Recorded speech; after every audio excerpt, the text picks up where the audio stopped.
Good evening and welcome to Romanov Ball Cosplay. Today I'm going to be showing you how I created my Lady Eboshi cosplay from Princess Mononoke. So without further ado, let's get started.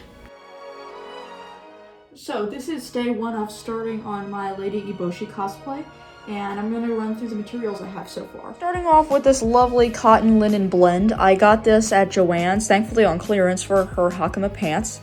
I think it's going to be a really nice fabric because of its texture, because it has a very natural texture that might not show up on camera very well, but that's a major pro, and it was on sale. And not only is it like the perfect color, the fact that it's mostly natural fiber is really going to make it more historical, considering obviously in this time period, unnatural fabrics wouldn't have existed. And I forgot to mention, I got about 4 yards of this. So now for her kimono, I got 2 fabrics. I got one for kind of the lining that you can see underneath it, and then I got one for the over kimono. So starting off with the lining fabric, these are both printed cotton. I was a little concerned about getting something that was printed because I didn't want it to look obviously, as I say, machine printed, as this is a historical costume. However, I just really love the subtle details in it that help add a little extra texture, such as this, like for the lining, there's very small flowers imprinted in the fabric, which I think is a lot of fun. And then for this, which her main like kimono, it's flowers, but it also appears slightly like blood. And if you know the film, I feel like that'd be really fitting. And it's a little bit of like I guess a little bit of like a dark reference. Then the fabric I got for the cape. This is a nice, I kept coming back to this stuff because I need it for like 3 projects. This is a nice felt, a cotton felt that I think will look really good. It's not that really stiff felt like you think of like in a craft store. It's actually like a felt fabric. Anywho, it's like the perfect color. I love how it has a little bit of extra thickness, and I think it'll look really good. Now for this gold fabric, I didn't get this at Joann's. I got this at a thrift store for my Hibaro Siren cosplay. I'm going to use this for the fans on the front of the kimono, which what I'm going to do is I'm going to cut them out, and then I'm going to sew them on with my sewing machine, and then I'm going to hand do the embroidery for like the wooden parts of the fan and all the other little details on it. I think that'll look really nice. I really like how it has a slightly silk texture. So here I am starting with a mock-up for the Hakama pants.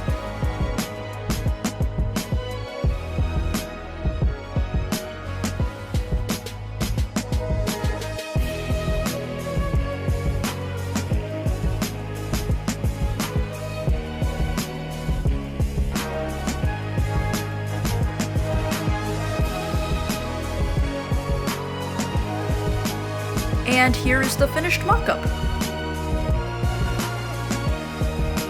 Now I'm starting with my fashion fabric. I wanted to mention that I'm not going to line the hakamas as they traditionally were not lined.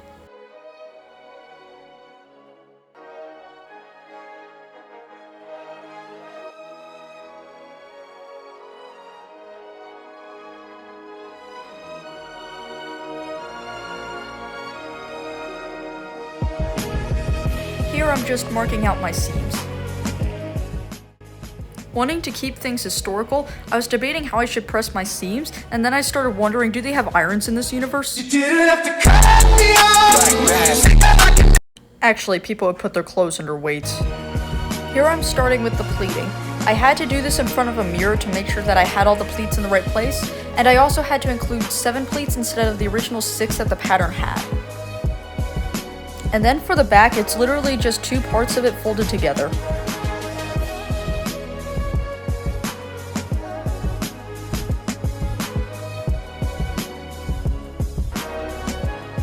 Finally, I tapered it at the top, and now it's ready for a waistband.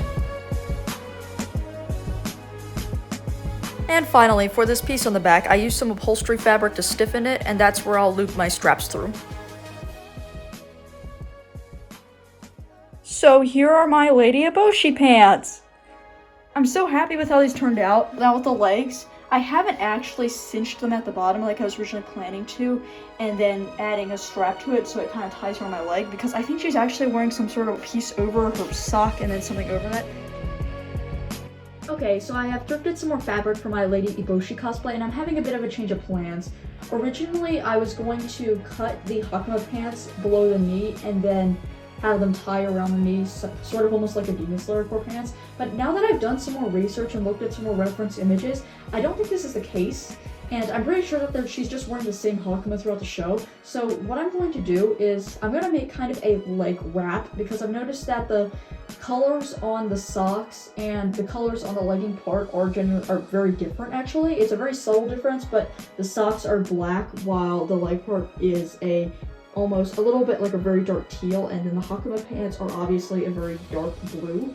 What I'm going to do is I'm going to make a leg wrap out of this fabric, which I thrifted. This is a really nice cotton kind of duck material, and I thrifted this, which was super nice. And then for the tabby, I got some black cotton. And what I have to do with this is, obviously they didn't have things like stretchy fabrics back then, so what I'm gonna do is, if you look at the fabric and then you were to stretch it up and down, it won't stretch. And then if you stretch it side to side, it won't stretch. But if I stretch it at an angle, it will stretch. So I have to cut it basically like that.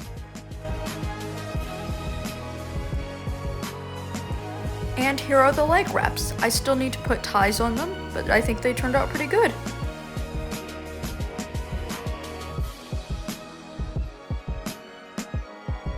So now I'm starting on the kimono, but actually in this time period it would have been a kosode. So I'm just working on Lady Eboshi's kimono, or kosode, which is the proper term for this garment. This is a historical garment, so I'm trying to get the pattern as best as I can. And so far it's going pretty good. I am cutting out the lining. Here's the back right there. I'm using some of my old lining from my Grand Duchess Sophia cosplay. It's not a historically accurate lining, obviously, but I had to line it. So I was at first debating whether or not I should sew it by machine or sew it by hand, considering how much I still have to do and the clock is ticking on how much time I do have. I'm gonna go ahead and machine sew it. However, there's gonna be a lot of handwork details, and there's gonna be embroidery around the fans on the front. So I am gonna try to incorporate as much handwork as I can into this while not overextending the time. So I wanted to share some history on the kosode. The kosode was an earlier variant of the kimono, or more specifically the yukata, and was originally worn by upper class women, specifically samurai wives. But it was later adopted by men and then the lower classes. While throughout history they're probably made out of many different materials, silk was obviously common amongst the upper class. So I have cut out all the pieces minus the collar bits, and it's time to get constructing. So this is my first fitting with the kosode, with the pants and all that. I am so pleased with how this works. This was definitely very difficult due to all the pieces and making sure that they all line up right. Like, there's still a little bit of ironing I'll probably have to do, and of course I still need to finish off all these edges. I'm gonna do that by hand because I want to add a certain amount of hand sewing because it's a historical project. Anywho, I'm super happy with how it's turned out. It is lined. So essentially what I need to do next is I need to cut out the gold fans from this material, and then I can even use this light blue part for the bottom parts because there's this little blue ends of the fans. And then for like the actual like typical wood parts of the fans that you can see on the design, I'm going to hand embroider those. I think that they'll look really nice. Didn't film much, so here's my dog. For the gold fans, I ended up just cutting out a lot of them and then sewing it on. And then same thing for the blue part, except I just sewed it on using the embroidery.